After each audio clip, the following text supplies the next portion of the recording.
Sarah Mitchell's reflection stared back at her from the bathroom mirror, but her eyes kept drifting to the same spot, a small bump on her right cheek just in front of her ear.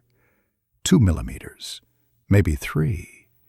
Barely visible under the morning light streaming through her Manhattan apartment window. She pressed it, gently. A dull ache radiated toward her temple. "Just stress," she whispered, reaching for her concealer. The Beaumont presentation was 4 weeks away. 4 weeks to secure the biggest deal of her career. Her phone buzzed. Richard, her boss. "Team meeting in 20, don't be late." Sarah applied foundation in careful layers, building coverage until the bump disappeared. 47 skincare products lined her counter, arranged alphabetically. She'd built her career selling flawless beauty. She couldn't show up to work looking anything less. The bump throbbed beneath the makeup. She ignored it. Leave a like and share your thoughts in the comments, along with the city you're watching from. Now, let's continue with the story. The conference room smelled of cold coffee and ambition. Sarah slid into her usual seat, laptop open, face angled to keep her right side away from the overhead lights. Across the table, Derek Chen flipped through presentation slides, his expression unreadable. Richard stood at the head of the table, arms crossed. The Beaumont Group arrives in 4 weeks. This campaign needs to be flawless. Sarah, where are we with the visuals? Final mock-ups ready by Friday, she said, her voice steady despite the dull throb in her cheek. The flawless in every frame concept tests well with our demographic. Jennifer, seated beside her, leaned closer. You okay? You keep touching your face. Sarah's hand dropped to the table. Fine, just tired. But she wasn't fine. The bump had grown overnight. She could feel it now, a hard knot beneath her skin, pressing outward like something demanding attention. During lunch, she locked herself in the bathroom and examined it under the fluorescent lights. 5 millimeters now, maybe 6. The skin stretched tight over it, slightly red. She photographed it with her phone, then immediately deleted the image. Evidence of imperfection felt dangerous. That evening, Sarah's mother called. You haven't posted on Instagram in 3 days, honey. Everything all right? Busy with work, Mom. You sound tired. Are you sleeping? Sarah glanced at the prescription bottle on her nightstand, sleeping pills she'd taken for 3 years. I'm fine. That's what you always say. Her mother's voice carried a weight Sarah didn't want to examine. You know, you're just like your father, always putting work first. Look where it got him. The words landed like stones. Her father had died 5 years ago, a heart attack at his desk, surrounded by unfinished projects and unreturned phone calls. I'm not Dad, Sarah said quietly. I hope not, baby. I really do. After hanging up, Sarah stood before her bathroom mirror again. The bump had a presence now, impossible to ignore. She pressed it experimentally. Pain shot through her jaw, sharp enough to make her gasp. Her laptop sat open on the counter, browser history full of desperate searches. Hard lump on face won't go away. Painful bump near ear. Facial cyst or tumor. The results terrified her. Abscess, cyst, basal cell carcinoma, melanoma. She slammed the laptop shut. 4 weeks until the presentation. 4 weeks to the promotion she'd spent 8 years earning.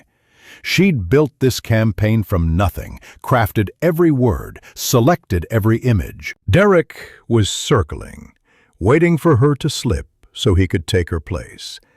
Sarah pulled out her makeup bag and practiced covering the bump. 3 layers of concealer, 2 layers of foundation, setting powder. Under the bathroom lights, it disappeared. She could do this. She just needed to hold on a little longer. The bump pulsated beneath the makeup, a rhythm she couldn't escape. Her phone buzzed, a text from Jennifer. "That thing on your face looked worse today. Please see a doctor." Sarah deleted the message without responding. The second week brought a heat that settled into Sarah's bones and wouldn't leave. The bump had doubled in size, now a full centimeter across, raised and angry-looking. The redness spread outward in thin streaks, like roots searching for something beneath her skin. She woke each morning to find her pillowcase damp, though whether from sweat or the wound weeping she couldn't tell. The pain had evolved from a dull ache to something sharper, more insistent. When she chewed, it felt like needles threading through her jaw. At work, she ate only yogurt and soup, tilting her head to favor the left side. Her co-workers had stopped asking if she was okay. The silence felt worse than their concern.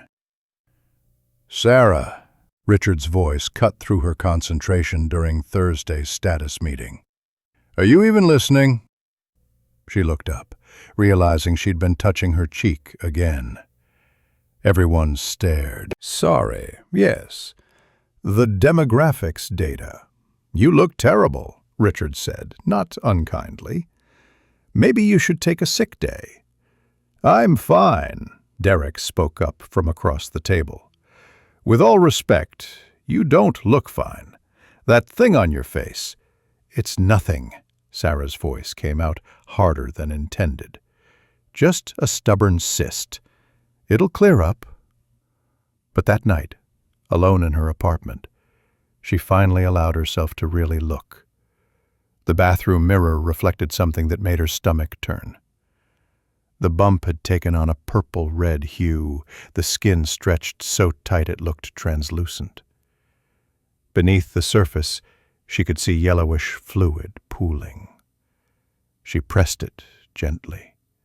The pain exploded through her skull.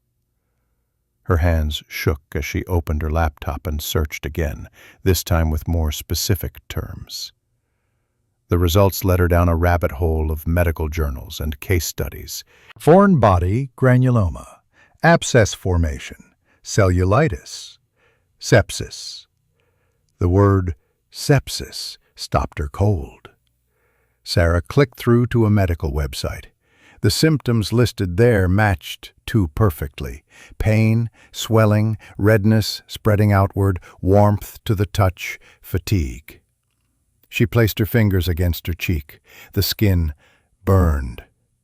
Her phone sat on the counter. She picked it up, set it down, picked it up again. The search for dermatologists in Manhattan returned dozens of results. Most had wait times of 3 to 4 weeks. One office, Dr. Rebecca Thornton on the Upper East Side, showed a cancellation available tomorrow at 2 o'clock. Sarah's finger hovered over the book appointment button. The Beaumont presentation was in 2 weeks. 2 weeks of rehearsals, final adjustments, stakeholder meetings. If she took time off now, if she showed any weakness, Derek would use it against her. Richard would lose confidence. 8 years of work would evaporate. But the warmth spreading from her cheek told a different story. She closed her eyes and saw her father's face, gray, exhausted, collapsing over his keyboard at 56. Her mother's voice echoed, "Always putting work first. Look where it got him." Sarah booked the appointment. Sleep came in fragments that night. She dreamed of trees, of branches falling in slow motion, of something sharp piercing skin. In the dream, she looked down and saw blood on her hands, but when she tried to wipe it away, it only spread. She woke at 3 a.m., gasping. Her cheek throbbed in time with her heartbeat. In the bathroom, she found the bump had grown again, 2 centimeters now, maybe more. The skin over it looked ready to split. Friday morning, she texted Richard, "Running late, doctor's appointment." His response came immediately. "Everything okay?" Sarah stared at the message. Everything was not okay. Everything hadn't been okay for weeks, maybe longer, but admitting that felt like admitting defeat. "Just a quick checkup," she typed back. "See you this afternoon." The lie tasted bitter. Dr. Thornton's office occupied the 5th floor of a limestone building on East 72nd Street. The waiting room held the quiet wealth of the Upper East Side. Cream-colored walls, abstract art, classical music floating from hidden speakers. Sarah sat with her head down, baseball cap pulled low, sunglasses hiding half her face. Other patients glanced at her, then away. A mother pulled her child closer. "Sarah Mitchell?" The nurse stood in the doorway, clipboard in hand, professional smile in place. Sarah stood, her legs unsteady. As she walked toward the examination rooms, she caught her reflection in a decorative mirror. Even with the cap and sunglasses, the swelling was obvious. Her right cheek bulged grotesquely, the skin shiny and discolored. She looked like someone who'd been in a fight, or someone whose body was fighting something it couldn't win against alone. The nurse led her to a small room. "Dr. Thornton will be right in. You can remove the cap and glasses." Sarah sat on the paper-covered table and waited for whatever truth was about to emerge. Dr. Rebecca Thornton entered with the quiet authority of someone who'd seen everything twice. She was perhaps 55, with silver-streaked hair pulled into a neat bun and eyes that missed nothing. She washed her hands at the small sink, then turned to face Sarah. "Miss Mitchell, tell me what brings you in today." Sarah removed her sunglasses. The doctor's expression didn't change, but something flickered in her eyes. Concern, perhaps, or recognition of something more serious than a routine visit. "It started about a month ago," Sarah began, her voice steadier than she felt. "I thought it was just a pimple. Stress from work. But it keeps growing, and now it hurts, and I can't—" She stopped, suddenly aware of how close to breaking she was. Dr. Thornton rolled her chair closer. "May I examine you?" Sarah nodded. The doctor's fingers were cool and professional as they palpated the swollen area. Sarah watched her face carefully, searching for clues. Dr. Thornton pressed gently around the bump, then more firmly at its center. The pain made Sarah's eyes water. "Does this hurt elsewhere? Your jaw? Your temple?" "Yes, when I chew. When I talk too long." Dr. Thornton retrieved a small flashlight and examined the area more closely. "The skin is inflamed. There's significant swelling extending beyond the central mass. The area is warm to touch." She set down the light. "This doesn't look like typical acne. Have you had any injuries to this area? Any trauma? Even years ago?" The question landed strangely. Sarah started to shake her head, then stopped. A memory surfaced, hazy, pushed down, nearly forgotten. Central Park, autumn, 8 years ago. There was an accident. A long time ago. Tell me about it." Sarah's hands twisted in her lap. "I was riding my bike in Central Park. This was 8 years ago, right after I lost my first job. A tree branch. It had fallen from a storm the week before. It caught my cheek as I rode past." Her fingers moved unconsciously to the spot. "It cut me. There was a lot of blood. Did you seek medical attention?" The shame rose hot in Sarah's throat. "No, I didn't have insurance. I'd just been laid off. I cleaned it at home with peroxide and bandages. It healed." She looked up at the doctor. It healed. I saw it heal. Dr. Thornton's expression remained neutral, but Sarah caught the slight tension in her jaw. The surface healed, but it's possible something remained beneath the skin. I'd like to do an ultrasound. We have a portable unit here. An ultrasound? Like for pregnancy?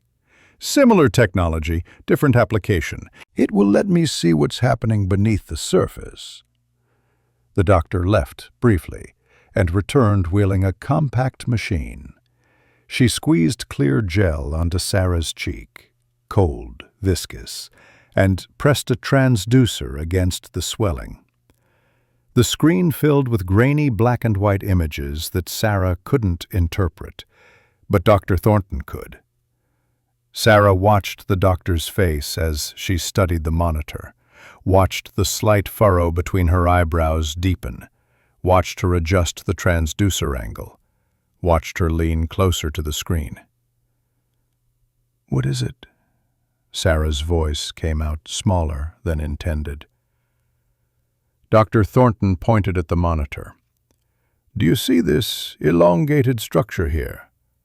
Sarah stared at the screen. Among the indistinct shadows, there was something. A bright white line, clearly defined against the surrounding gray tissue. "That," Dr. Thornton said carefully, "is a foreign body, something dense and rigid, approximately 1.5 centimeters in length, embedded in the soft tissue beneath your cheek. Your body has built a thick capsule around it, this darker area surrounding the object. But there's also significant fluid collection, which indicates active infection." The room tilted slightly. Sarah gripped the edge of the examination table. "Foreign body? You mean something is inside my face?" "Yes, based on your history, it's likely a wood fragment from that tree branch. When it penetrated your skin, it must have broken off and remained embedded. Your immune system encapsulated it, essentially built a wall around it, which is why you had no symptoms for years. But now that capsule has failed, and your body is trying aggressively to expel the object." Sarah couldn't speak. 8 years. 8 years of carrying something inside her face. 8 years of headaches she'd blamed on stress, of unexplained fatigue, of nights she couldn't sleep. 8 years of being told she was fine when she'd never been fine at all. "I need to remove it immediately," Dr. Thornton continued. "The infection is significant. See these streaks radiating outward? That's cellulitis, bacteria spreading through your tissue. If this reaches your bloodstream, you could develop sepsis. If it tracks deeper, it could affect the underlying structures of your face, possibly cause bone infection." "How soon is immediately?" "Today. I can perform the extraction here as an outpatient procedure.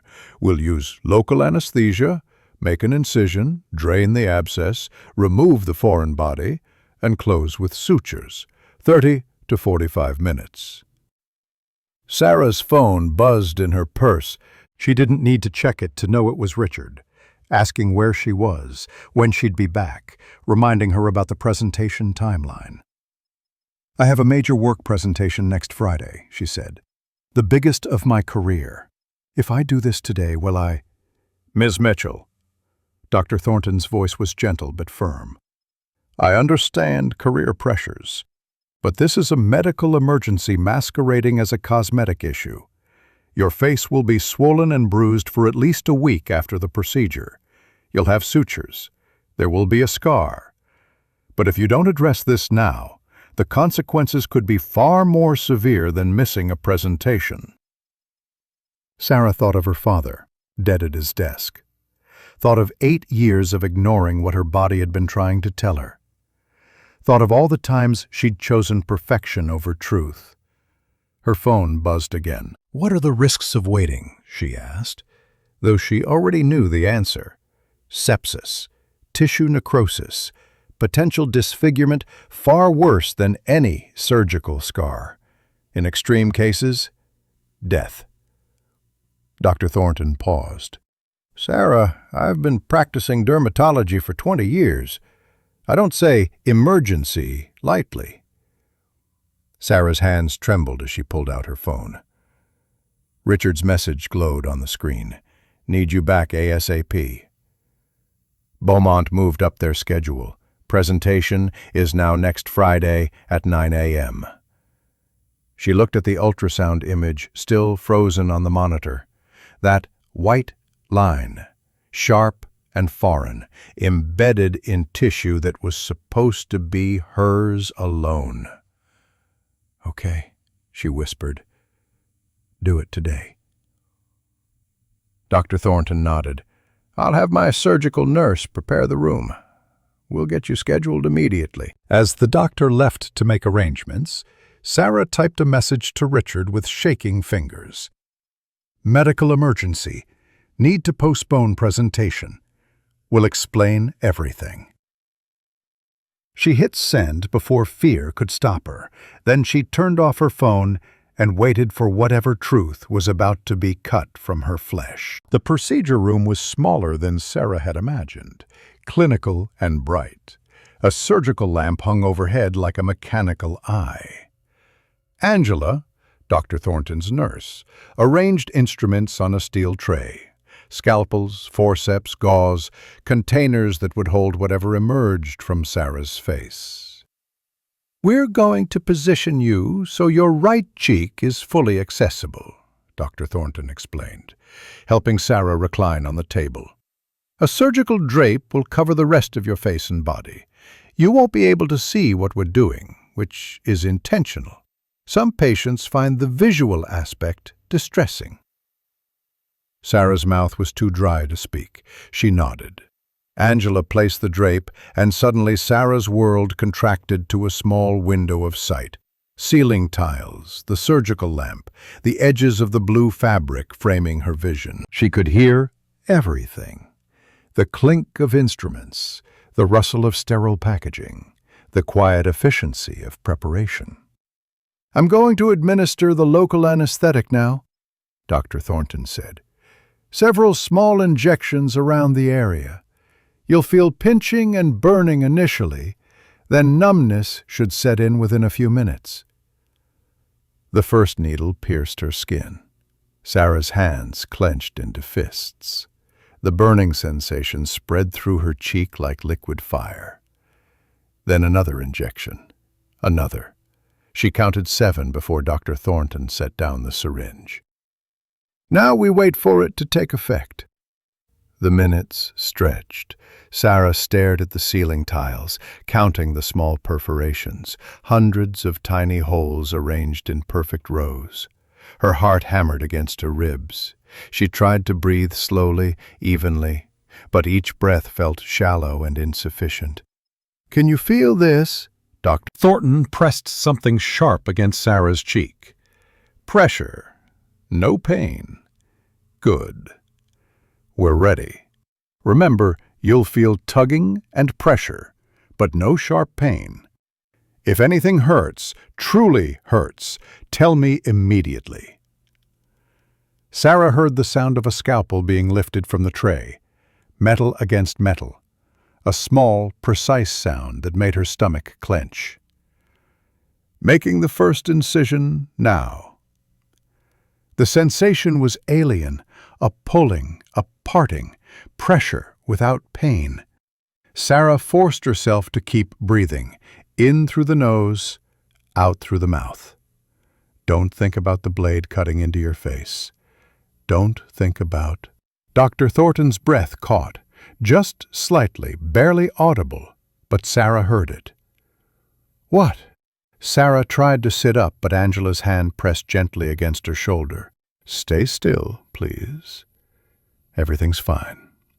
But the way Dr. Thornton said "fine" suggested otherwise. Sarah heard the suction equipment activate, heard the wet sound of fluid being drawn away. Significant, purulent drainage, Dr. Thornton said, her voice clinical now, distant. Angela, more gauze. The smell hit Sarah then, sweet and rotten, organic decay masked poorly by antiseptic. Her stomach rolled. She swallowed hard against rising nausea. More sounds of suction, more gauze being used and discarded. The wet sounds seemed to go on forever. The abscess was larger than the ultrasound suggested, Dr. Thornton murmured. I'm going to probe for the foreign body now. You might feel more pressure. Sarah felt it, a deep, invasive sensation, as though someone was searching through the interior of her face. The pressure intensified. She gripped the edges of the table until her knuckles went white. I can see it, Dr. Thornton said. It's embedded quite deeply. The fibrous capsule is thick. Your body really isolated this thing. Angela, the larger forceps. The tugging became more insistent. Sarah felt something shift beneath her skin, a movement that didn't belong to her. Her breath came faster. Almost there. The tissue adhesions are significant. I need to carefully separate. A sharp pain lanced through Sarah's jaw, cutting through the anesthesia like a hot wire. "Stop!" Sarah gasped. "That hurts!" I know, I'm sorry. Almost got it, just a bit more. One final, hard pull. Sarah felt something release, a sensation like a root being torn from soil.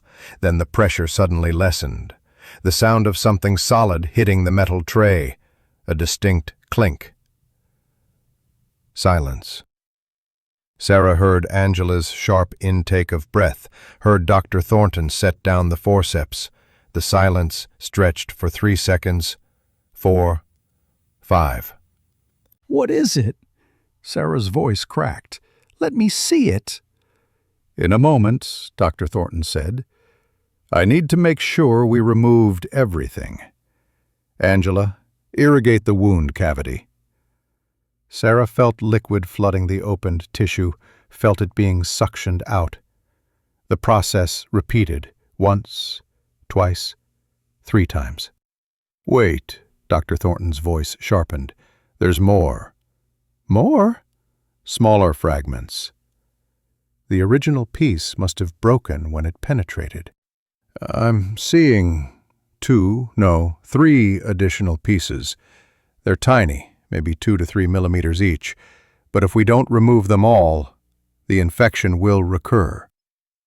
Sarah closed her eyes. Tears leaked from the corners, running sideways across her temples. 8 years. 8 years this thing had been breaking apart inside her, fragmenting into pieces, spreading through her tissue. The next 10 minutes were meticulous torture. Dr. Thornton probed, extracted, irrigated.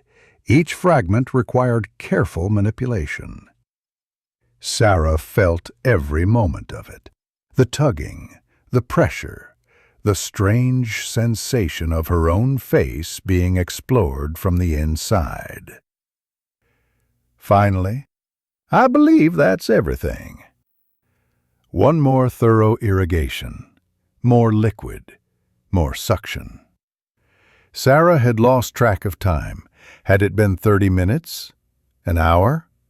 She felt hollowed out, violated, exhausted. We're ready to close now. 4 sutures should do it. Sarah barely felt the needle passing through her skin. Compared to everything else, it was nothing. All finished. Dr. Thornton's voice carried relief and satisfaction in equal measure. You did very well, Sarah. Angela removed the drape. The sudden expansion of Sarah's visual field was disorienting. She blinked against the bright lights. Dr. Thornton held up a small metal tray. Are you ready to see what we removed? Sarah's mouth opened, but no sound came out. She nodded. The doctor angled the tray so Sarah could see its contents. 4 pieces of wood lay against the sterile white surface. The largest was perhaps 1.5 inches long, dark brown, almost black, with one end jagged and sharp. Even covered in tissue and blood, it looked dangerous, primitive. The 3 smaller fragments were irregular, like pieces of a broken tooth. Sarah stared. This was what had lived inside her. This wood, dark and dead, had shared her body for 8 years, had moved through her tissue, had poisoned her slowly from within. "That was in my face?" Her voice sounded far away. "For approximately 8 years, yes. Your body did an impressive job of encapsulating the main fragment. The fibrous capsule was several millimeters thick, but wood is porous. Bacteria can live in its grain structure. Even encapsulated, they were slowly multiplying." Sarah couldn't stop looking at the fragments. They seemed too small to have caused so much damage, too insignificant to have shaped 8 years of her life. "What happens now?" "We're sending these for pathology and culture. We need to identify the specific bacteria so we can tailor your antibiotic therapy. In the meantime, I'm prescribing Augmentin, broad-spectrum coverage, 10 days minimum." Dr. Thornton handed her a printed instruction sheet. "Wound care is critical. Twice daily cleaning with saline, antibiotic ointment, sterile dressing. I want to see you in 3 days for a wound check, then again in 10 days for suture removal." Angela held up a mirror. "Would you like to see?" Sarah hesitated, then nodded. The reflection showed her face swollen and bruised, the right side already discoloring, purple and red. 4 black sutures held the incision closed, a stark line across her cheek. A sterile bandage covered the worst of it, but the damage was obvious. She looked like she'd been in a fight, or like someone whose body had finally won a war it had been fighting alone. "You'll have swelling and bruising for at least a week," Dr. Thornton said gently. "Your face will look worse before it looks better. Plan on taking several days off work, no strenuous activity. Keep your head elevated, even when sleeping. Ice packs will help." Sarah touched the bandage carefully. Beneath it her face throbbed. A different pain now, cleaner somehow. The pain of healing rather than infection. "There will be a scar," Dr. Thornton added. "I placed the incision strategically and used fine sutures to minimize it. With time and possibly laser treatment, it should fade significantly. But Sarah—" She waited until Sarah met her eyes. "That scar is evidence of survival." Sarah nodded slowly. She understood what the doctor wasn't saying. The scar was also evidence of 8 years of ignoring what her body had been screaming. She would wear that evidence on her face for the rest of her life. Sarah's apartment felt different when she returned, smaller, quieter, as though the walls had shifted while she was gone. She moved slowly to the bathroom, every step sending jolts of pain through her jaw. The prescription bag crinkled in her hand. Antibiotics, painkillers, anti-inflammatories. She avoided the mirror at first. Instead, she sat on the edge of the bathtub and stared at the tile floor, counting the grout lines. 37 horizontal, 42 vertical. Numbers she could control when everything else felt chaotic. Her phone sat on the counter where she'd left it, still powered off. She picked it up, held it, set it back down. Whatever messages waited there could wait longer. Finally, she forced herself to look.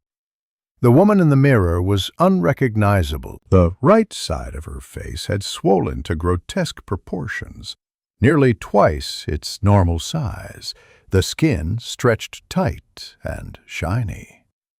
Bruising spread from the bandage down her cheek and jaw in violent shades of purple and red. The white gauze covering the incision looked stark against the discolored skin. 4 black sutures peeked out from beneath it. Sarah had spent 8 years perfecting her appearance, 47 skincare products, makeup tutorials watched until she could replicate them flawlessly, Instagram photos taken from precise angles that erased every imperfection. Now, she looked like trauma made visible. She took her medications with water, gagging on the pill's size. Then she changed the bandage following Dr. Thornton's instructions, her hands shaking as she cleaned around the sutures. The incision was 2 inches long, angry and raw. When she applied the antibiotic ointment, the pain made her eyes water. The doorbell rang at 7 p.m. Sarah froze. She hadn't ordered food, hadn't told anyone where she lived except, "Sarah," Jennifer's voice came through the door. "I know you're in there. Your neighbor let me in the building." Sarah pressed her forehead against the door. "I'm fine. You didn't need to come." "Richard said you had a medical emergency. Your phone's been off for 6 hours. I'm not leaving until I see you're okay." A long silence. Then Sarah slowly opened the door, keeping her right side angled away. Jennifer's face went pale. "Oh my God. It looks worse than it is. Sarah, what happened?" "Richard said you postponed the Beaumont presentation.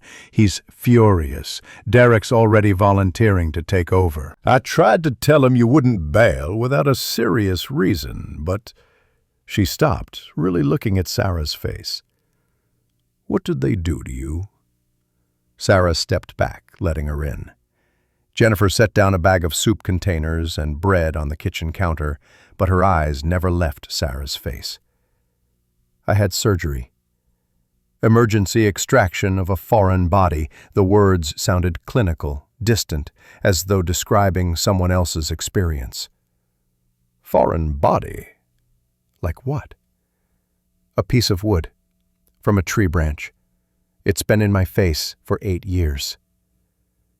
Jennifer's mouth opened, closed, opened again. 8 years? How is that possible?" Sarah sat carefully at her small kitchen table, the movement sending fresh waves of pain through her jaw. She told Jennifer the story. The bike accident she'd nearly forgotten. The lack of insurance, the decision to treat herself, the wound that seemed to heal, but never really did. "And you never knew?"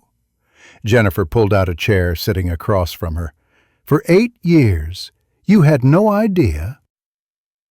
"I had symptoms. Headaches, fatigue, insomnia. I blamed stress, work pressure." Sarah laughed bitterly. "Turns out my body was fighting an infection the entire time. I just wasn't listening." Jennifer was quiet for a moment. "What about the presentation?" There it was. The question Sarah had been avoiding since she'd sent that text to Richard. "I told him I needed to postpone." "And?" "He hasn't responded." Sarah picked up her phone, powering it on. The screen immediately flooded with notifications, texts, emails, voicemails. She scrolled through them, watching her career disintegrate in real time. From Richard. "This is extremely unprofessional. We have obligations." From Richard. "Call me immediately."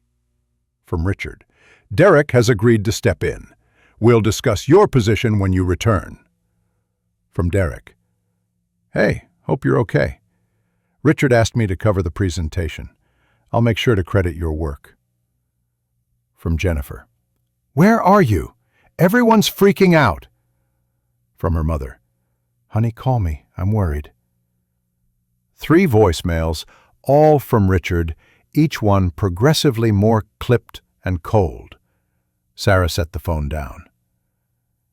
"He gave it to Derek. The presentation? My presentation. My campaign. 8 years of work.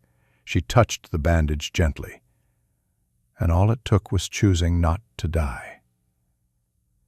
Jennifer reached across the table, her hand hovering near Sarah's but not quite touching. "I'm so sorry." But Sarah felt something unexpected, not grief or rage, but a strange lightness, as though something that had been gripping her for years had finally released. "You know what's funny?" Sarah said. "A week ago, losing this presentation would have destroyed me. It was everything, my whole identity. But sitting here, looking like this, knowing what was growing inside me." She trailed off. "What? It doesn't feel as important anymore." They sat in silence. Outside, the Manhattan evening settled into darkness. Car horns, sirens, the ambient noise of 8 million people living their separate lives. Jennifer opened one of the soup containers. Chicken and rice, easy to swallow. Sarah tried to eat, but chewing sent sparks of pain through her jaw. She managed a few spoonfuls, then gave up. "Stay with me tonight?" The request came out smaller than Sarah intended. "I don't want to be alone." Jennifer nodded. "Of course." That night, Sarah lay in bed with her head elevated on 3 pillows, ice pack pressed against her face. Jennifer had taken the couch. Every 20 minutes, Sarah removed the ice, waited 20 minutes, then reapplied it. The cycle felt endless. Sleep came in fragments. She dreamed of trees, of branches falling, of her younger self pedaling away from something she should have confronted. In the dream, she was bleeding but couldn't feel it. Everyone walked past without stopping. She opened her mouth to ask for help, but no sound emerged. She woke at 3 a.m., gasping. The ice pack had slid off, now warm and useless beside her. Her face throbbed with each heartbeat. In the bathroom, she checked the wound. The bandage had darkened with drainage, not blood, but a clear fluid that Dr. Thornton had said was normal. Sarah changed it carefully, her hands steadier now than they'd been that afternoon. She looked at herself in the mirror, really looked, without flinching away. The swelling was already decreasing slightly. The bruising had darkened, but spread less than she'd feared. The sutures held firm. Beneath the trauma and discoloration, she could see the architecture of healing. Her phone buzzed with a notification. Instagram. Someone had tagged her in a post. Against her better judgment, she checked it. It was from @Beaumont Group Official. Excited to partner with Lumiere Beauty on their innovative Flawless in Every Frame campaign. Details coming soon. #Beauty Standards. #Perfection. They'd announced it. Derek's presentation must have happened earlier that evening. The partnership Sarah had spent 8 years building was moving forward without her. She should have felt devastated. Instead, she felt nothing. Sarah opened her own Instagram. 42,000 followers, every post carefully curated, every photo filtered and angled to erase any imperfection. The most recent post was from a week ago. Her face perfectly made up, smiling, caption reading, "Confidence is the best makeup you can wear." The irony was almost funny. Before she could second-guess herself, Sarah opened the camera. She took off her baseball cap, removed her ice pack, stood under the bathroom's harsh fluorescent light, and photographed her swollen, bruised face. The bandage, the visible sutures, the evidence of survival. She uploaded it without filters, without edits, without the careful angles she'd perfected. The caption took longer. She typed, deleted, typed again. "Real talk. I'm recovering from emergency surgery. I had a piece of wood embedded in my face for 8 years without knowing it. I ignored my body's warnings because I was too scared of medical bills, of looking imperfect, of losing the career I'd built on selling flawless beauty.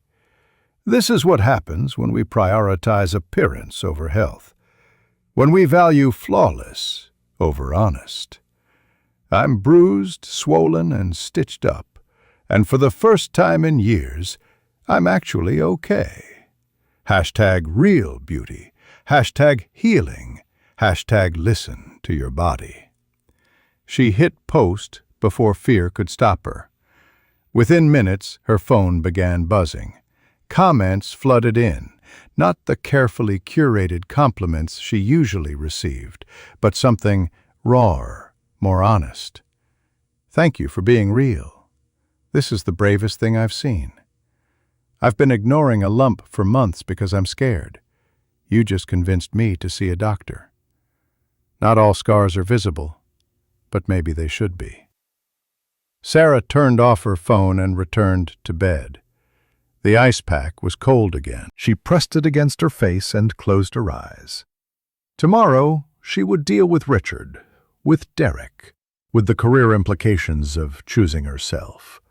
Tomorrow, she would figure out what came next. Tonight, she would just breathe and heal.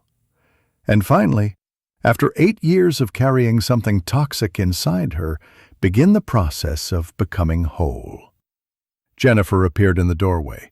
I heard you moving around. You okay? Sarah nodded. I posted a picture of my face, how it looks right now. And? People are responding. A lot of people. She paused. I think I just ended my career in beauty marketing. Jennifer sat on the edge of the bed. Or maybe you just started a different one. Sarah considered this. Through the window, the first hints of dawn touched the Manhattan skyline. A new day approaching, carrying possibilities she couldn't yet see. Maybe, she said quietly. Maybe I did. The follow-up appointment came on Tuesday, 3 days after the extraction. Sarah woke to find her face had changed overnight. The swelling had decreased enough that she could almost recognize herself, though the bruising had evolved into spectacular shades of green and yellow. The black sutures stood out starkly against healing skin. Jennifer had stayed Sunday and Monday nights, but had to return to work. Sarah was alone again, which felt both frightening and necessary. She needed to learn how to exist in this new reality without witnesses. Dr. Thornton's office felt different this time. Sarah walked in without the baseball cap or sunglasses, her damaged face visible to everyone in the waiting room. An elderly woman glanced at her, then quickly away. A teenage girl stared openly until her mother nudged her. Sarah kept her head up. Miss Mitchell, the nurse smiled warmly. Dr. Thornton is ready for you. In the examination room, Dr. Thornton carefully removed the bandage and inspected the incision. Excellent healing. No signs of infection. The sutures are holding well. She probed gently around the wound. Any increased pain? Fever? Unusual discharge? No, just soreness. That's normal. The pain should continue decreasing each day. Dr. Thornton sat back. I received the preliminary lab results. The wood was oak, likely from the tree branch you described. The bacterial culture grew Staphylococcus aureus and several anaerobic species. The antibiotics I prescribed should cover everything, but will adjust if needed once the final culture's complete. Sarah nodded, processing the clinical terms that described 8 years of her life. There's something else. Dr. Thornton pulled up images on her computer screen. The pathology report shows chronic inflammatory changes in the surrounding tissue. Your body has been fighting this infection at a low level for years. The inflammatory markers suggest ongoing immune activation. What does that mean? It means your body knew something was wrong. All those symptoms you mentioned, headaches, fatigue, insomnia, they weren't just stress. They were your immune system in a constant state of alert, trying to deal with a threat it couldn't eliminate. Dr. Thornton turned to face her directly. "Sarah, you've been sick for 8 years. Not dramatically, but chronically. Your body has been asking for help that whole time." The words settled over Sarah like a weight and a revelation simultaneously. 8 years of blaming herself for being tired, for being anxious, for not coping as well as she should. 8 years of pushing harder, sleeping less, demanding more of a body that was already fighting a battle she couldn't see. "Why didn't I know?" Sarah whispered. "Because chronic inflammation can be subtle. It mimics stress, depression, exhaustion. And if you're already under pressure, demanding job, no insurance, fear of appearing weak, it's easy to misattribute the symptoms." Dr. Thornton paused. "Many patients carry foreign bodies for years without knowing. The body is remarkably tolerant, until suddenly it isn't."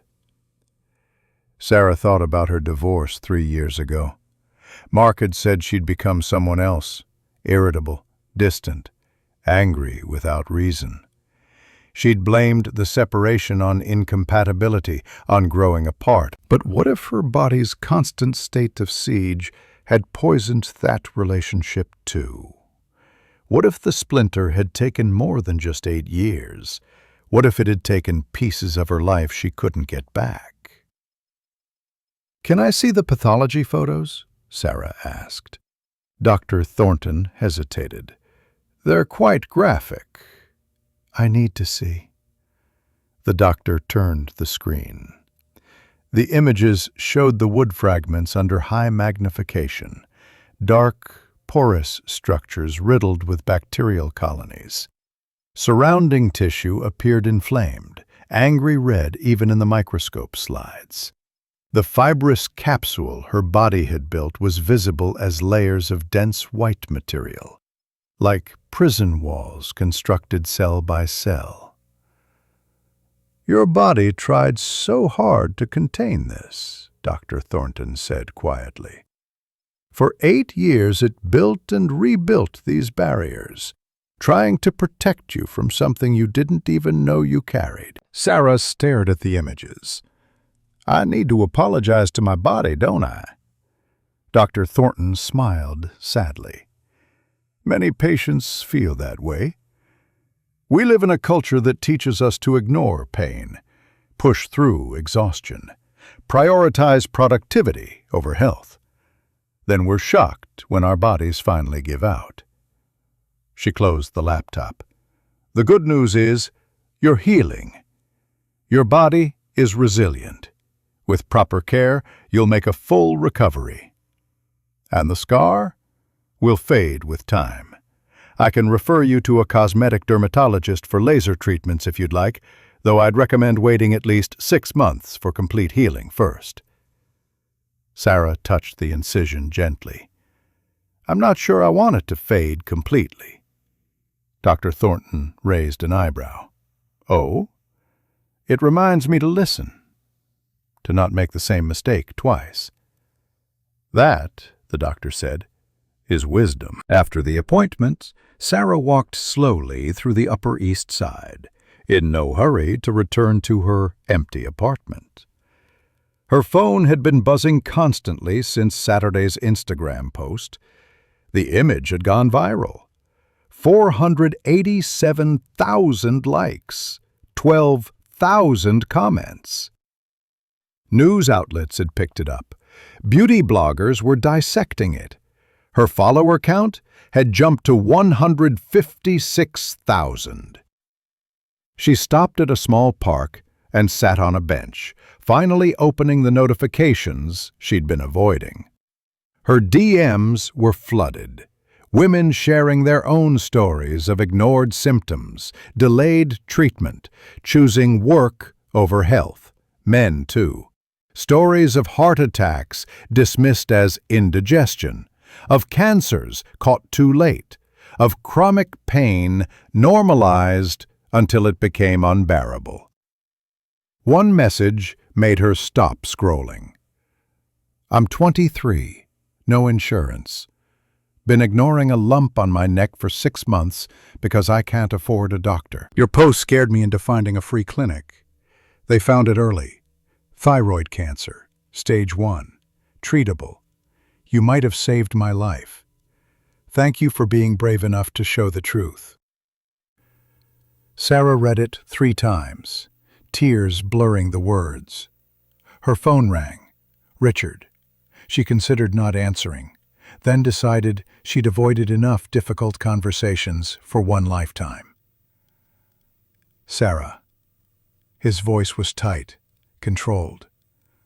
We need to talk about your social media activity. Hello to you too, Richard. That post, the image of your...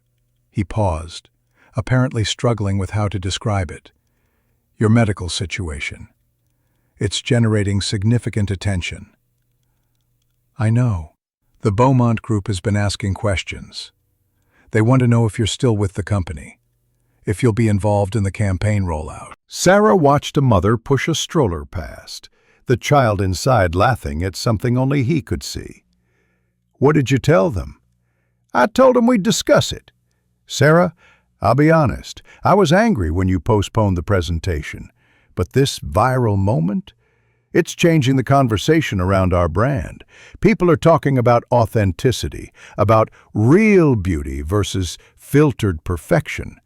The flawless campaign suddenly feels tone-deaf. Good. Richard was silent for a moment.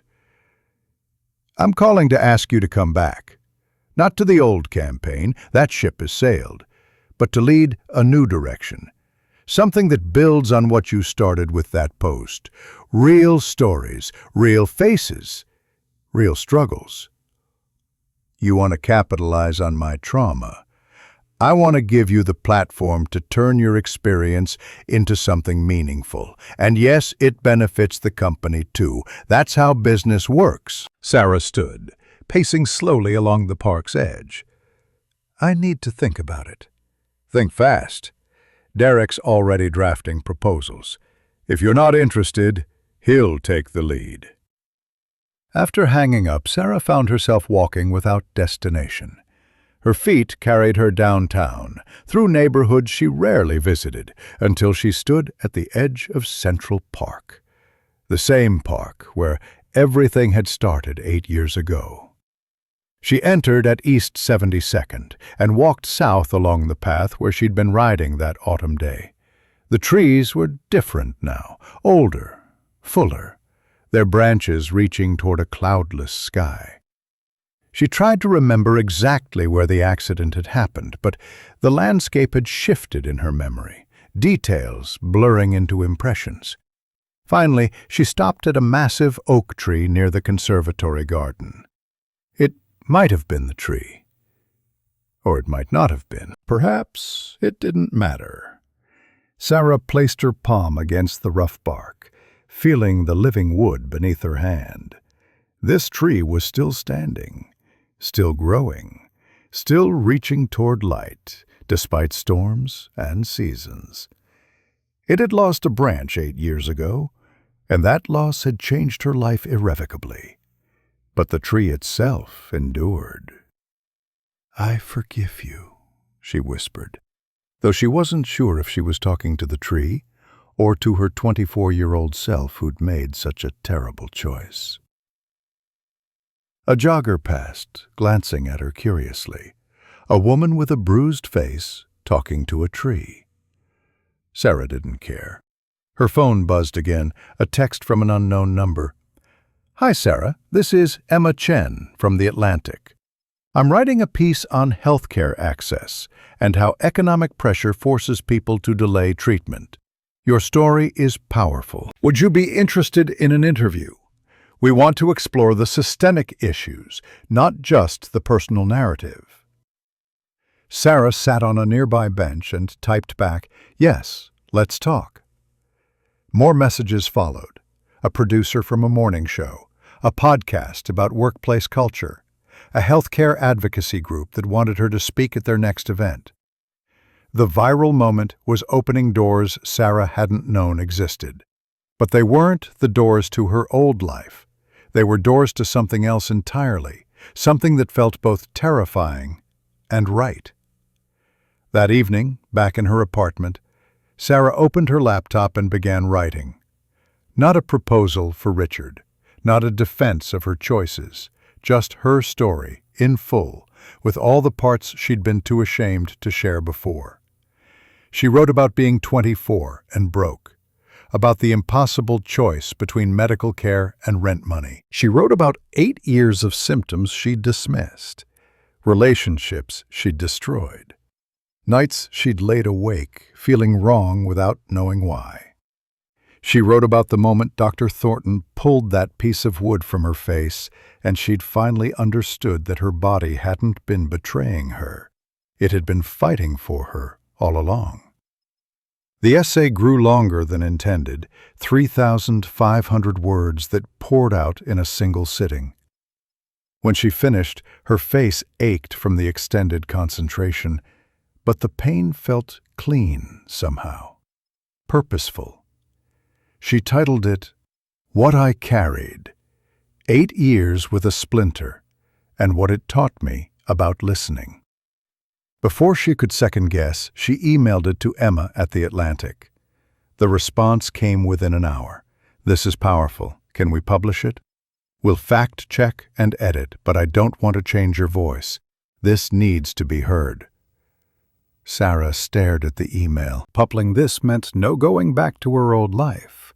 It meant publicly admitting failure, weakness, ignorance. It meant showing the world not just her damaged face, but her damaged choices. It meant being real in a way that terrified her. She typed back, "Yes, publish it." That night, Sarah slept without sleeping pills for the first time in 3 years. The pain in her face had become manageable, a dull ache rather than sharp agony. In her dreams, she was riding her bike through the park again, but this time, when the branch fell, she stopped. She got off her bike. She examined the cut carefully. She asked for help. In the dream, people stopped to help her. When she woke Wednesday morning, the bruising had faded to yellow-green, almost camouflage-like against her skin. The swelling had decreased enough that she looked like herself again, just a version that had been through something. Sarah made coffee and checked her phone. The Atlantic had published her essay overnight.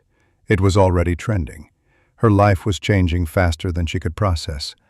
But for the first time in 8 years, the change felt like movement toward something rather than running from it.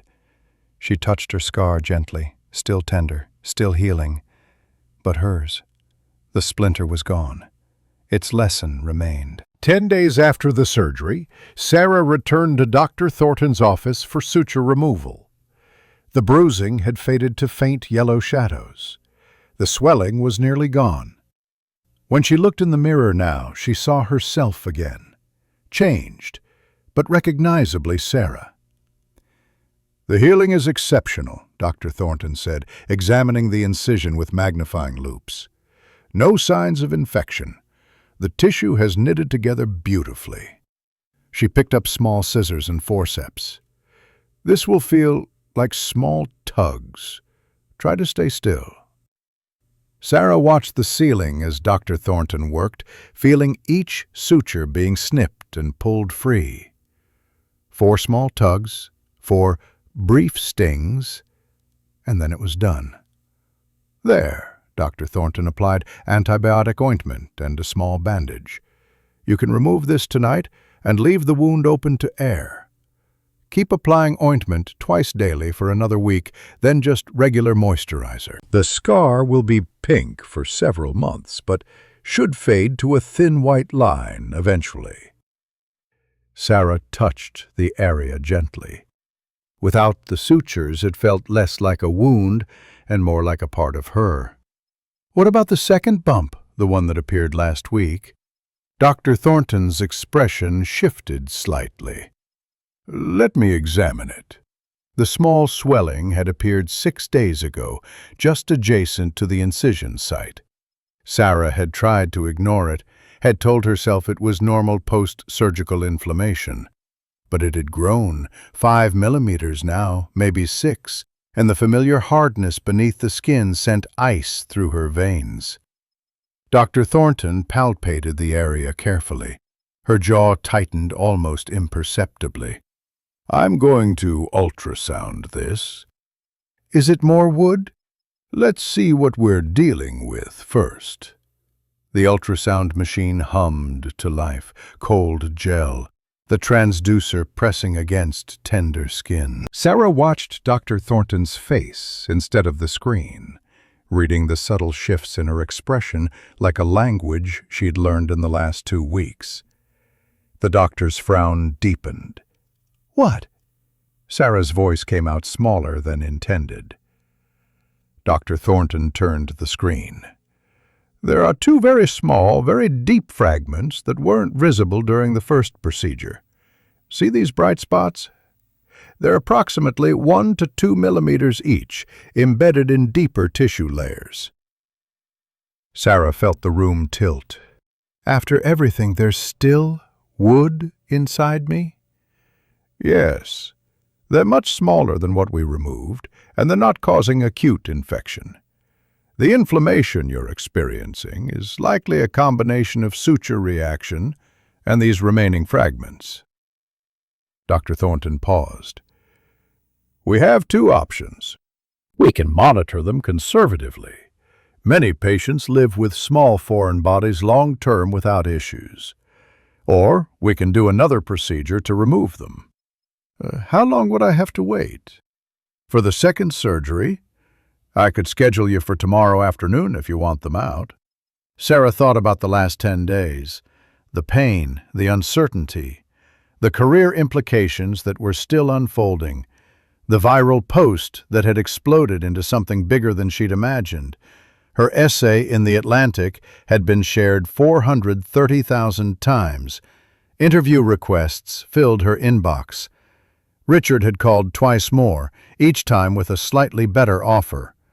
And through it all, the constant awareness that something might still be hiding inside her.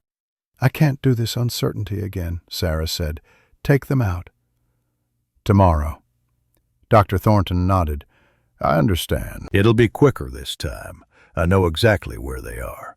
But I will need to reopen the incision. I don't care about the scar getting bigger. I just want this to be over." That evening, Sarah sat in her apartment with her laptop open to a document titled, "What Comes Next?" For the past week, she'd been documenting offers, opportunities, and decisions she needed to make.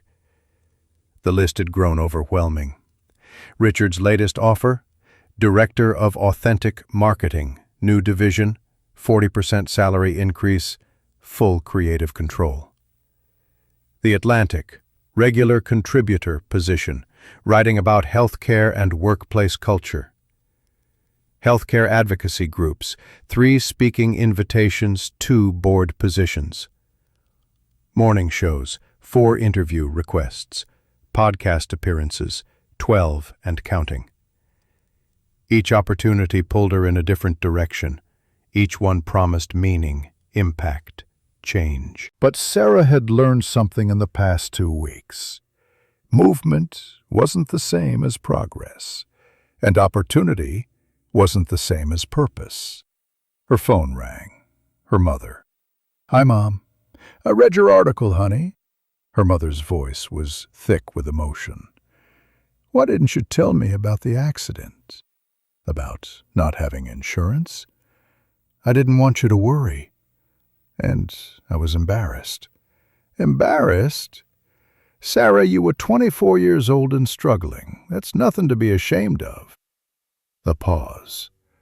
"I'm sorry I wasn't there for you. You were dealing with Dad's death.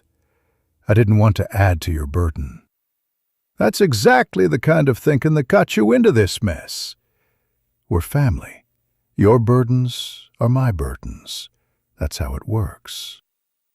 Sarah felt tears prickling her eyes. I'm learning that, slowly. Good. Now tell me, are you okay? Really okay? I have another surgery tomorrow. They found more fragments. Her mother was silent for a long moment. Do you want me to come? I can be on a train in an hour. You don't have to. Sarah Elizabeth Mitchell. I'm not asking if I need to. I'm asking if you want me there. Sarah closed her eyes. For 8 years she'd been telling everyone she was fine. She didn't need help. She could handle everything alone. The words were automatic, protective, false. Yes, she whispered. I want you here. Then I'm coming. Text me your address. Her mother arrived at 10 p.m., carrying a small overnight bag and a container of homemade chicken soup. She took one look at Sarah's face and pulled her into a careful hug that avoided the healing incision. Let me see, she said, gently turning Sarah's face toward the light. Sarah had expected worry, maybe horror. Instead, her mother traced the scar line with one finger, her touch feather light. You're so brave, her mother said quietly. I'm not. I was stupid and scared, and you survived. That takes bravery too. Her mother met her eyes. And now you're helping other people survive. Do you know how many messages I've gotten from friends whose daughters read your article? You're saving lives, Sarah. They stayed up late, talking in a way they hadn't since before Sarah's father died. Her mother told stories about her own experiences with the healthcare system, times she'd delayed treatment because of cost or fear. Sarah realized that the pattern ran deeper than one accident. It was generational, systemic, a shared language of women taught to endure rather than demand care. Your father would be proud, her mother said finally. Not of your job or your Instagram followers, of you choosing yourself. The second surgery happened Thursday afternoon. Sarah was less frightened this time. She knew what to expect, understood the sensations and sounds. Her mother waited in the reception area, reading a paperback mystery and occasionally glancing at the door. Dr. Thornton reopened the incision with practiced precision. The extraction took only 15 minutes. 2 tiny fragments that looked like wood splinters under a fingernail. Insignificant, except for what they represented. I've cleaned the entire wound cavity thoroughly, Dr. Thornton said, as she sutured the incision closed again. I'm confident we got everything this time. But Sarah, I want you to understand something. What? Sometimes our bodies hold on to things even after the physical object is removed. Trauma, inflammation, chronic pain pathways that have become established. Physical healing is just the first step. You mean it might hurt even after the wood is gone? I mean, you might need to do the emotional work too. The physical splinter is out, but the pattern that made you ignore it in the first place, that might take longer to heal. Sarah thought about this as her mother drove her home in a taxi, as she settled into bed with ice packs and medications, as the afternoon faded into evening. The pattern, that was it, wasn't it? The splinter was just the most dramatic manifestation of something deeper, her inability to acknowledge vulnerability, to ask for help, to value her well-being over external validation. Friday morning brought a surprise. Derek appeared at her apartment door with coffee and bagels. Before you slam the door, he said quickly, I'm not here from Richard. I'm here because I need to tell you something. Sarah, still in pajamas, with her mother hovering protectively behind her, considered sending him away. Instead, she stepped back and let him in. Derek set the coffee on her kitchen table and ran a hand through his hair, a nervous gesture Sarah had seen him make in dozens of meetings. The Beaumont presentation failed. Completely. What? They loved the concept, loved the visuals, but when I presented it, something was missing. The authenticity you would have brought. Without that, it was just pretty pictures and empty promises. He met her eyes. They pulled the investment. Sarah sat down slowly. Richard must be furious. He's terrified. The company's future was riding on that deal.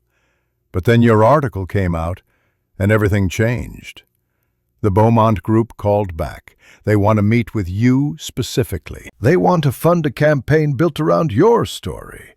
Real beauty, real struggles, real solutions.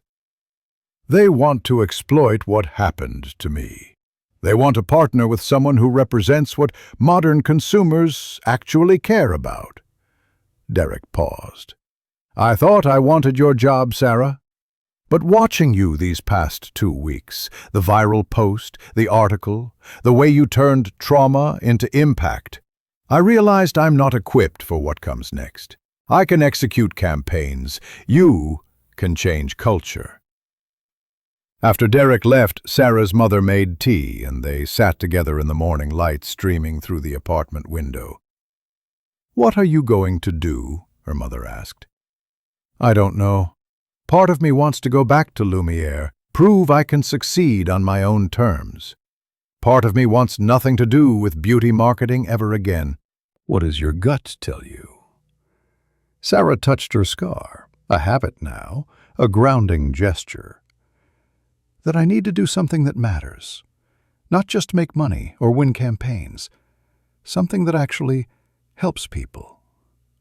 Then do that. It's not that simple. Her mother set down her teacup. Yes, it is. You've spent 8 years doing what you thought you should do. Where did that get you? A piece of wood in your face and a career you're not sure you want. Maybe it's time to do what you actually want. Consequences be damned. That afternoon, while her mother napped on the couch, Sarah made a decision. She called Richard. I need to tell you something, she said when he answered. I'm not coming back to Lumiere. Silence. Then, you're making a mistake. This opportunity isn't mine. It's the company trying to capitalize on a trend. And I understand that, it's business. But I need to do something different. Like what? I don't know yet. But I know it involves helping people navigate the healthcare system I nearly died from ignoring. It involves changing the conversation about health and beauty and worth. And I can't do that while selling products designed to make people feel inadequate. Sarah, think about this. The salary alone, I have thought about it. For 10 days straight. This is my answer. After hanging up, Sarah felt simultaneously terrified and liberated. She'd just turned down financial security, career advancement, and the validation she'd craved for 8 years. She'd also just chosen herself. Her phone buzzed, an email from the healthcare advocacy group she'd been corresponding with. Sarah, we'd like to offer you a position as Director of Patient Advocacy. It's not glamorous, and it pays half what you're probably used to, but the work is meaningful. You'd help people navigate insurance, find affordable care, share their stories. Think about it. Sarah read it twice. Then she typed back, I don't need to think about it. When can I start? Her mother woke from her nap to find Sarah crying and laughing simultaneously. What happened? I just walked away from everything I thought I wanted and took a job making 60% less money. And I feel lighter than I have in years. Her mother smiled. That's how you know it's right. That evening, Sarah posted on Instagram again. Not her face this time, but a simple text graphic. Announcement. I'm leaving Lumiere Beauty to join the Healthcare Access Coalition as Director of Patient Advocacy. I'll be helping people navigate the system that almost killed me. If you've delayed medical care because of cost, fear, or shame, I see you, and I'm going to fight for you. This is what healing looks like. #new chapter. #choose yourself. #healthcare for all. The response was immediate and overwhelming. Former colleagues expressed shock. Followers expressed support. And buried in the thousands of comments was one that made Sarah pause. I'm the 23-year-old whose thyroid cancer you helped catch early. I just finished my first round of treatment. Because of you, I'll survive this. Thank you for showing me that asking for help isn't weakness, it's wisdom. Sarah screenshot the comment and saved it. This, she thought, this is what matters. 3 months later, Sarah stood in a community health clinic in the Bronx, looking at a young woman who reminded her of herself at 24. The girl sat on the examination table, one hand pressed against her neck, where a visible lump distorted the smooth line of her throat. I can't afford the ER, the girl said, her voice barely above a whisper. I don't have insurance. I thought maybe it would go away on its own. Sarah pulled a chair closer and sat down, making herself level with the frightened young woman. How long have you been ignoring it? 6 months, maybe 7. Tears spilled over. I know I should have come sooner, but I have student loans and rent, and I understand. Sarah touched her own scar, faded now to a thin pink line, but still visible. Do you know what this is? The girl shook her head. This is from emergency surgery to remove a piece of wood that was embedded in my face for 8 years. I ignored it because I was exactly where you are now, scared, broke, and convinced I couldn't afford help. Sarah leaned forward. That decision almost killed me. Don't make the same mistake. But I can't pay. That's why I'm here. The clinic has a sliding scale payment system. We'll figure out the money after we figure out what's wrong. Sarah pulled out her phone and opened a document. I'm going to connect you with Dr. Martinez. She'll examine you today, right now. If you need imaging or specialists, I'll help you navigate that too. You're not alone in this. The girl, her name was Maria, nodded, wiping her eyes. Why are you helping me? Because someone should have helped me. And they didn't. Because the system is broken, and we have to be the safety net for each other until it's fixed. Sarah stood. Come on, Dr. Martinez is waiting. This was Sarah's life now. 4 days a week at the clinic, 1 day at the Healthcare Access Coalition offices, coordinating with insurance companies and government programs, weekends, writing and speaking at events. The work was exhausting, often heartbreaking, and paid less than half her former salary. She'd never been happier. Her apartment had changed, too. The 47 skincare products were gone, replaced by a modest routine that took 5 minutes. The Instagram-perfect aesthetic had given way to function. Books piled on surfaces, coalition materials spread across her dining table, a wall covered with thank you notes from patients she'd helped. Her follower count had grown to 340,000, but the engagement was different now. People didn't come for beauty tips or perfect photos.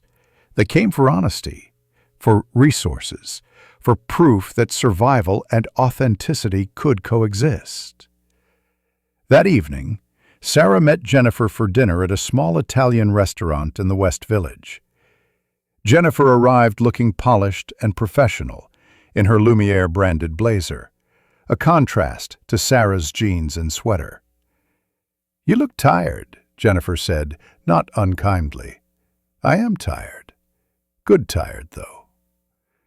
Sarah ordered pasta she could actually afford now. "How's everything at the company?" "Complicated. Richard hired someone to replace you. Derek's college roommate, super polished, all the right credentials. But the Beaumont Group still hasn't committed. They keep asking when you'll come back."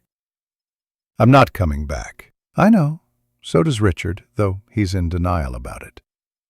Jennifer sipped her wine. The Flawless in Every Frame campaign officially launched last week. It's bombing. Social media is tearing it apart. People keep commenting that it's the opposite of what beauty should be. Sarah felt a twinge of something. Not quite satisfaction, not quite sadness. "I'm sorry." "Don't be. You were right. The industry is changing, and Lumiere is clinging to a model that's dying." Jennifer paused. "Actually, that's why I wanted to see you. I'm thinking about leaving too." "Really?" "I've been there 7 years. I'm good at what I do, but I'm not passionate about it anymore. Not like you are about your work now."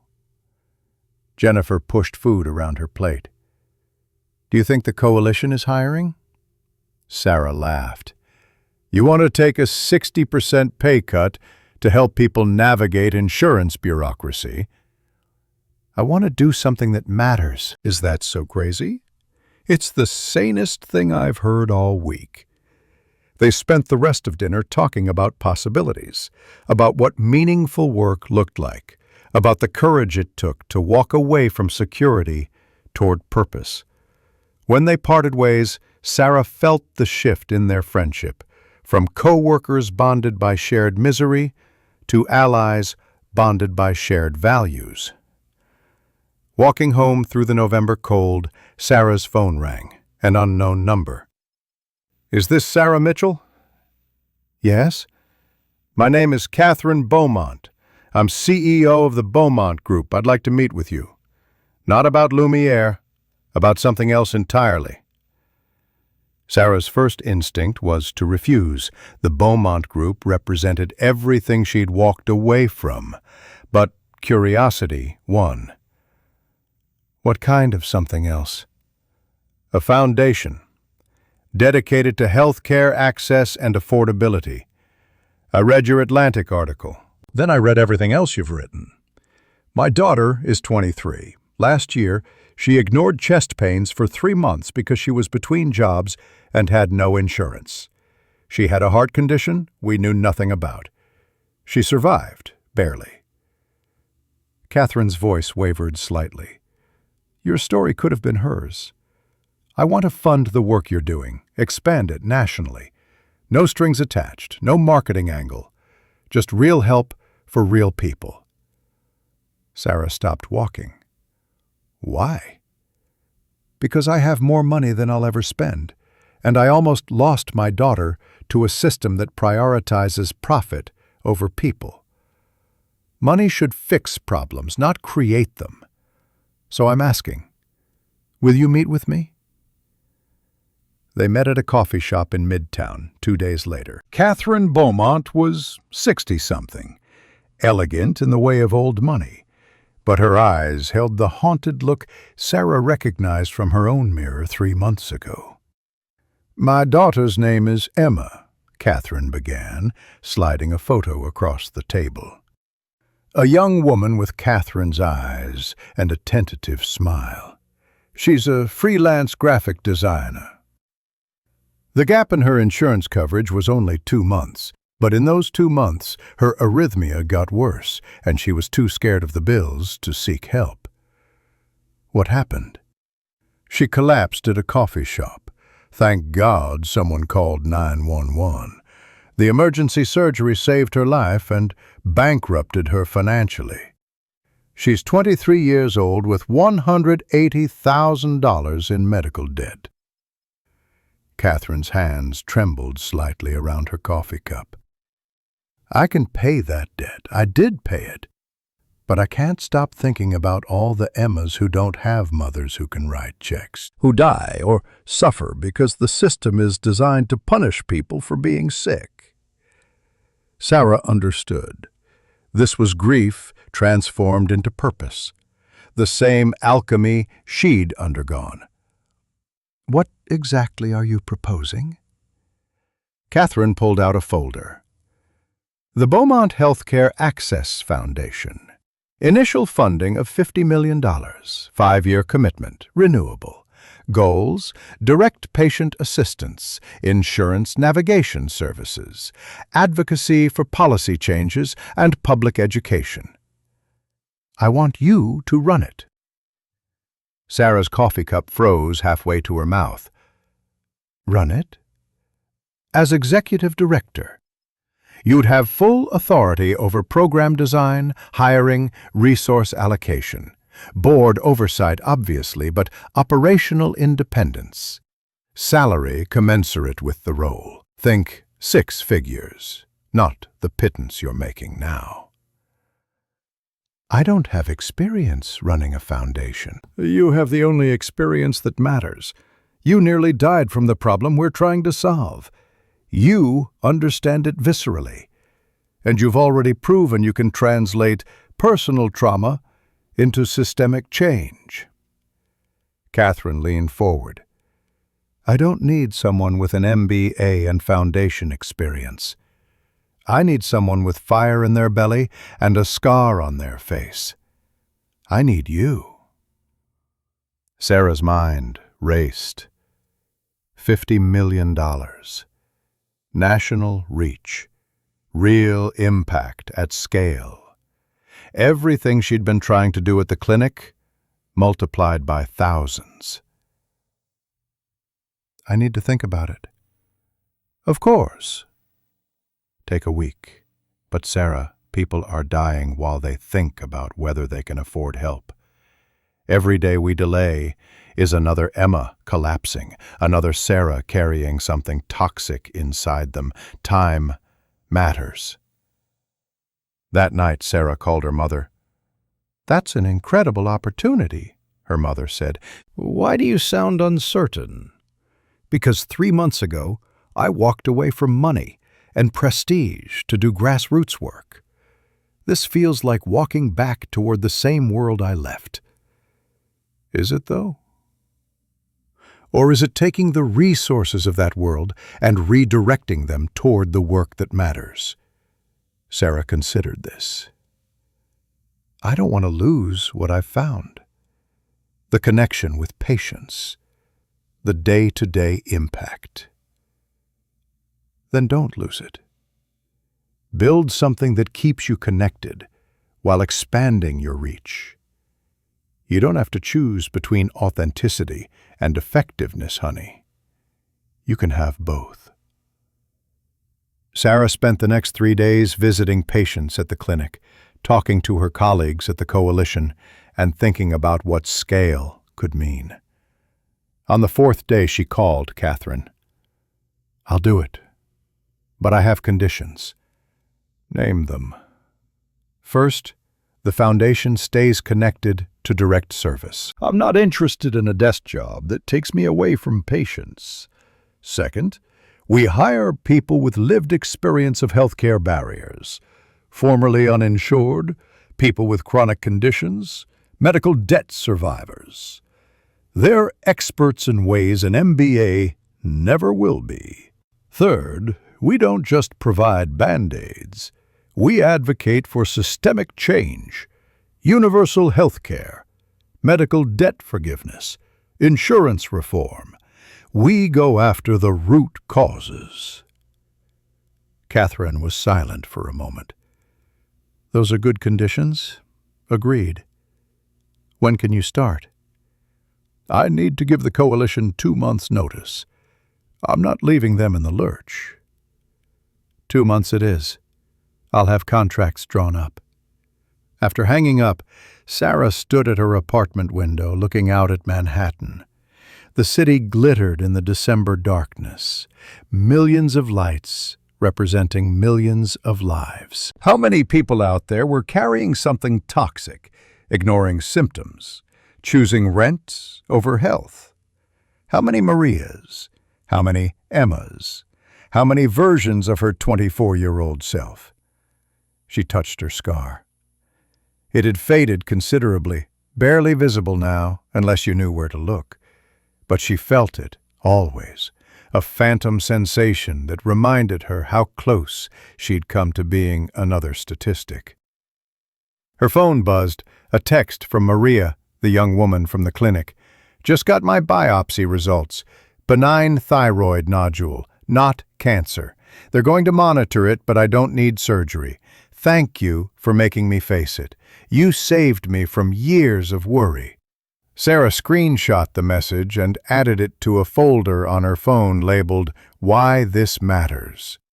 It contained hundreds of similar messages now, proof that vulnerability could be transformed into impact, that scars could become wisdom, that one person's story could light the way for others. The next 2 months passed in a blur of transition. Sarah trained her replacement at the coalition, worked with Catherine's team on foundation structure, and continued her clinic work. She also wrote articles, op-eds, testimony for healthcare reform hearings. Her voice had found its register.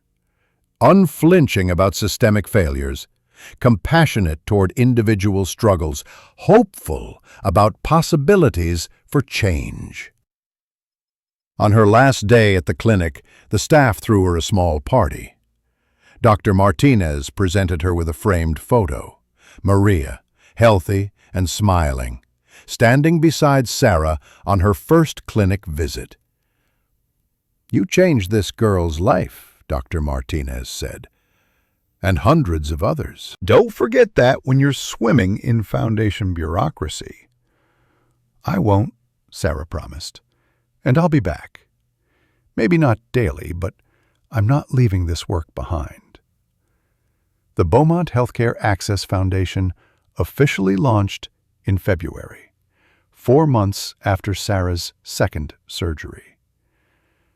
The press conference was held at a community center in Brooklyn, not a Manhattan hotel.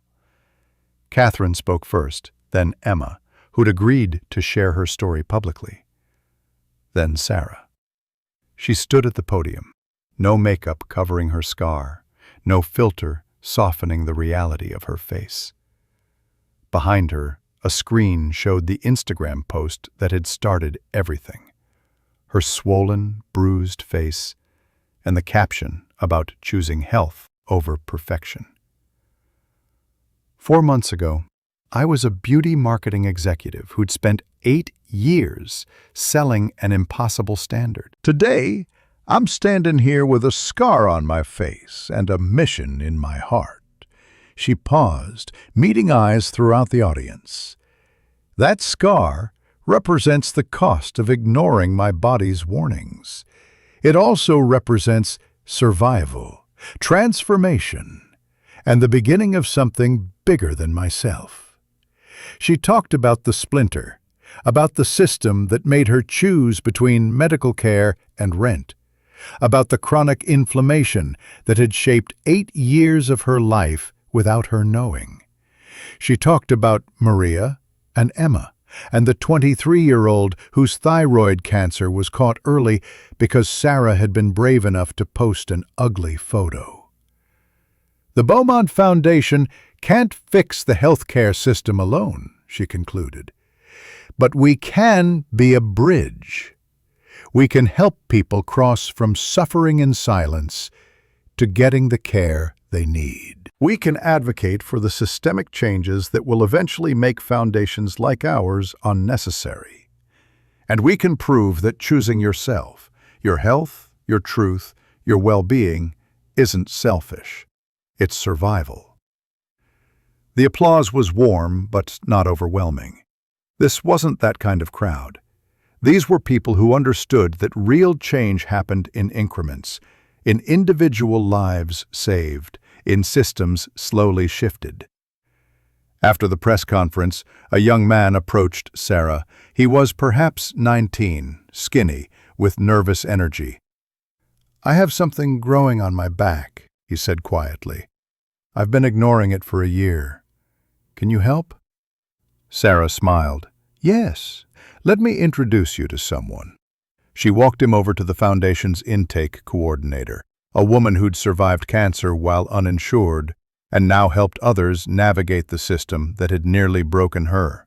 This was the work now. One person at a time, one story at a time, one choice to seek help instead of suffering alone. Sarah touched her scar as she watched the young man fill out intake forms. The splinter was gone, but its lesson remained, written on her face and her heart. Listen to your body. Choose yourself and turn your survival into service. The hardest part was over. The healing had just begun. Sometimes the body knows what we refuse to admit. For 8 years, Sarah carried a piece of wood inside her face, a fragment from a moment she'd tried to forget, a wound she'd convinced herself had healed. But healing and hiding aren't the same thing. Her body fought that splinter every single day, sending signals she dismissed as stress, as aging, as life. How many of us are doing the same right now? Ignoring the persistent ache, the unusual symptom, the quiet warning our body whispers because we're scared of what we might find, what it might cost, or how it might change our carefully constructed lives. Sarah's scar isn't just a mark on her face. It's a testament to the courage it takes to finally listen, to choose yourself when everything tells you to keep pushing through, to admit that the burden you've been carrying alone is too heavy, and asking for help isn't weakness, it's wisdom. Your body has been your companion through every moment of your life. Maybe it's time to stop ignoring what it's trying to tell you. What warning sign have you been dismissing? When did you last choose your health over everything else demanding your attention? Share your story below. Your truth might save someone's life.